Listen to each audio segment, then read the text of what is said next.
ગુજરાતી બાળ વાર્તાઓ. ચકીએ બનાવી ખીર. એક સુંદર મજાનું જંગલ હતું. એ જંગલમાં તો ઘણા બધા પ્રાણી અને પક્ષીઓ રહેતા હતા. એ જંગલમાં એક ઝાડ ઉપર એક સુંદર મજાનું ઘર હતું. એ ઘરમાં તો એક ચકો અને એક ચકી રહેતા હતા. એ બંનેનું એક બચ્ચું હતું. એનું નામ હતું ચીકુ.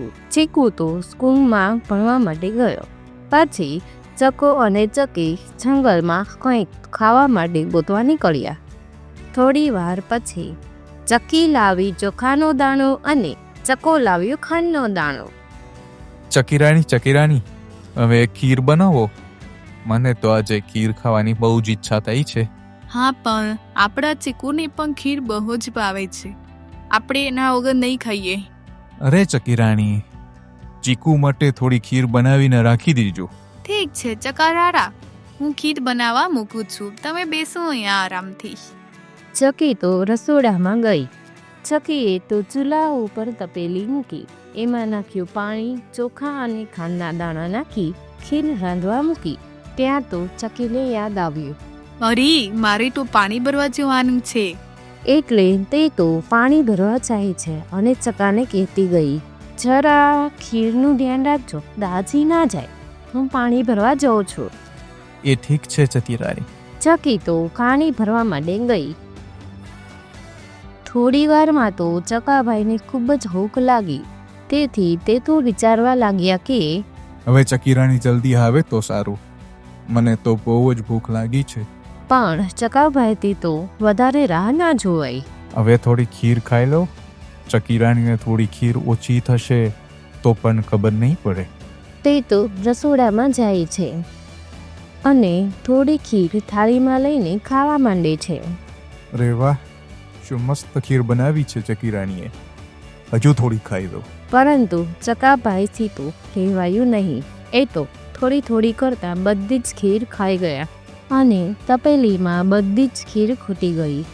ચીકુ માટે પણ ના વધી અને થયું કે હવે તો મને ચક્કી વઢશે, કારણ કે ચીકુ માટે પણ એક દાણો ખીર નથી વધી. આ વાતની ચક્કીબેનને ખબર ના પડે એટલે ચકાભાઈ તો સૂઈ જાય છે. ચક્કીબેન તો ઠુમક ઠુમક કરતા પાણી ભરીને આવ્યા અને રસોડામાં જઈને પાણીયારે ઘડો મૂક્યો અને પછી ચકાને કહ્યું, ચાલો ચકારાડા, ખૂબ જ ભૂખ લાગી છે, ખીર પીસું છું. ચકીએ તો રસોડામાં જઈને જોયું તો તપેલી ખાલી હતી. ચક્કીબેન તો બોલી પડ્યા, હાય, ખીર ક્યાં ગઈ? આપણી ખીર કોણ ખાઈ ગયું? ચકો કહે, મને શું ખબર, હું તો સૂતો હતો. આ રાજાનો કાયો કાગડો આવ્યો હતો ને, એ ખાઈ ગયો હશે. ચક્કીબેનને તો બહુ જ ગુસ્સો આવ્યો અને બોલી, એમ શાનું ખાઈ જાય આપણી ખીર? આપણા ચીકુ માટે પણ એક દાનો ખીર ન વધી. હું રાજા પાસે જઈને ફરિયાદ કરીશ. ચકાભાઈ તો ચક્કીબેનની વાત સાંભળીને થોડા ડરી ગયા. તો હવે હું રાજા પાસે ન્યાય માગવા ચાહું છું. એમ કહી ચક્કીબેન તો ચાલ્યા રાજા પાસે ફરિયાદ કરવા. ચક્કીબેન તો ઉડતા ઉડતા રાજાના દરબાર સુધી પહોંચી ગયા. ચકી રાજાના મહેલમાં પહોંચી અને કહ્યું, રાજાજી, તમારો કાવ્યો કાગડો તો અમારી ખીર ખાઈ ગઈ. તેની સજા કરો રાજાજી. રાજાએ તો કહ્યું, અહીં તો કાળિયા કાગડાને સરસ મજાનું પૂજન મળે છે, એ તારી ખીર કેમ ખાય? મને તું ચકાએ કહ્યું છે કે તમારો કાયો કાગડો મારી ખીર ખાઈ ગયો. બોલાવો એ કાળિયા કાગડાને. ચકીબેનની ખીર શું કામ ખાઈ ગયો? કાળિયો કાગડો તરત જ રાજાના દરબારમાં હાજર થયો. એ કાયા, તે આ ચકીબેનની જ ખીર ખાધી છે? કાળિયો કાગડો કહે, હું તો આખો દિવસ રાજમહેલમાં જતો, મેં ખીર ખાધી જ નથી. ચકો બધી ખીર ખાઈ ગયો હશે અને મારું નામ લે છે. સિપાહીઓ, બોલાવો ચક્કાને. ચકાભાઈ તો બીતા બીતા આવ્યા. કેમ ચકા, તે આ ચકીબેનની ખીર ખાધી છે? ચકો બીતા બીતા કહે, ના રાજાજી, મેં નથી ખાધી ખીર. આ કાળિયા કાગડાએ ખાધી હશે. રાજા તો ચિલ્લાયા અને બોલ્યા, સિપાહીઓ, બંનેના પેટ ચીરી નાખો. જેણે ખાધી હશે એના પેટમાંથી નીકળશે, એટલે દૂધનું દૂધ અને પાણીનું પાણી થઈ જશે. કાળિયો કાગડો બોલ્યો, હા, ચીરી નાખો. ખાધી હશે તો નીકળશે ને. ચકો તો ખીર ખાઈને બેઠો હતો એટલે ડરી ગયો, પણ અંતે ડરી ગયો અને સાચું બોલી નાખ્યો. ભાઈ સાહેબ, ખીર મેં જ ખાધી છે, મારું પેટ ના ચીરતા, મને માફ કરો. રાજાજી તો ભારે ગુસ્સે થઈ ગયા અને બોલ્યા, એક તો ખીર ખાઈ દ્યો અને મારા કાળિયા કાગડાનું નામ લે છો. સિપાહીઓ, લઈ જાવા ચકાને અને લટકાવી દો ઊંધો ઝાડની ડાળીએ. ચકો તો ખૂબ જ ડરી જાય છે અને ચકીબે પણ ચકાની સજા સાંભળીને રડવા લાગે છે.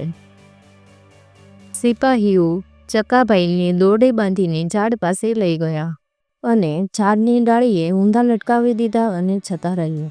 ચકાને ઝાડની ડાળીએ લટકેલો જોઈ ચકીબેન તો રડવા લાગ્યા.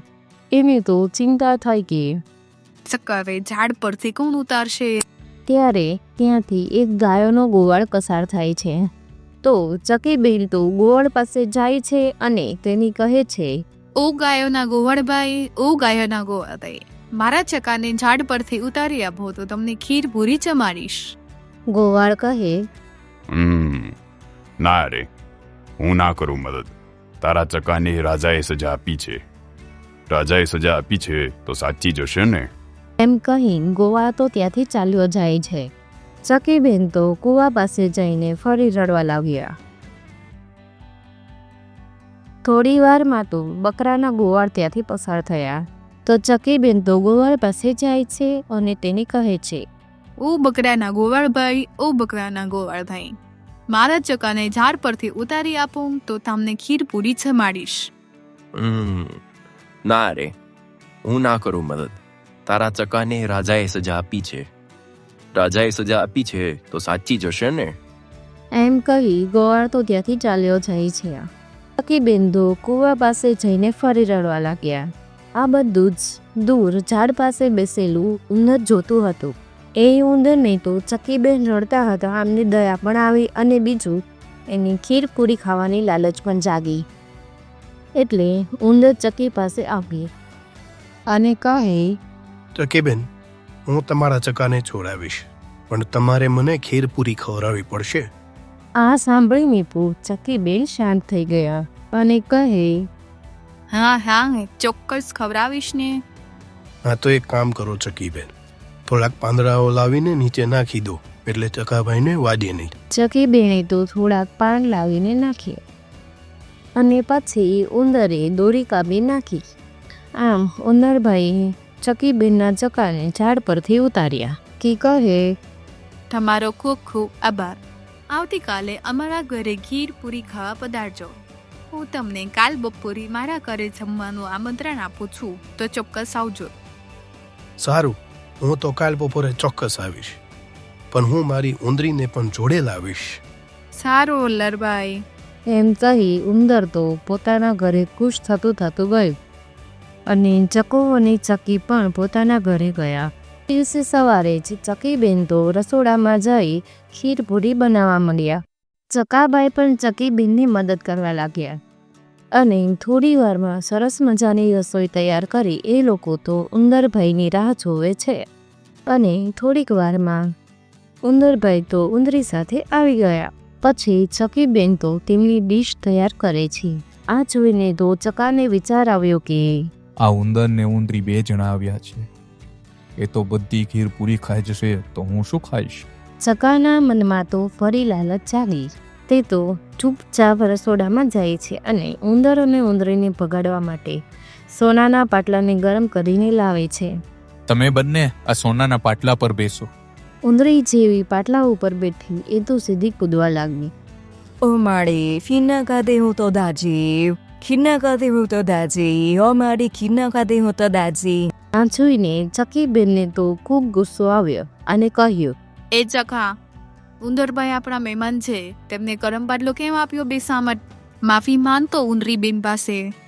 ચકાને એની ભૂલ સમજાઈ. ઉંદરી બેન, ઉંદરાબાઈ, મને માફ કરો, મારી ભૂલ થઈ ગઈ.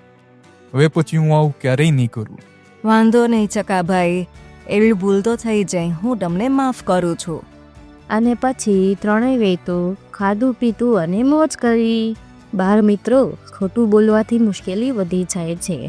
સચ્ચાઈ ક્યારેક કઠિન લાગે, પરંતુ સાચો રસ્તો હંમેશા સચ્ચાઈ જ હોય છે. બાળ મિત્રો, આ ચકા અને ચકીની વાર્તા તમને કેવી લાગી? કમેન્ટ કરીને જરૂર જણાવજો. અમારા વિડીયોને લાઈક કરજો અને સબસ્ક્રાઈબ કરવાનું ના ભૂલતા.